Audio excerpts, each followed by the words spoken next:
Middle knowledge is God's knowledge of subjunctive, conditional propositions, like, if I were rich, I would buy a Mercedes.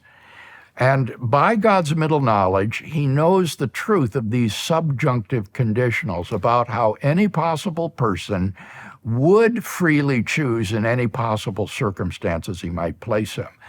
Foreknowledge is God's knowledge of indicative, declarative statements or propositions like, I will go to the store tomorrow, or Donald Trump will win the 2016 election, things of that sort.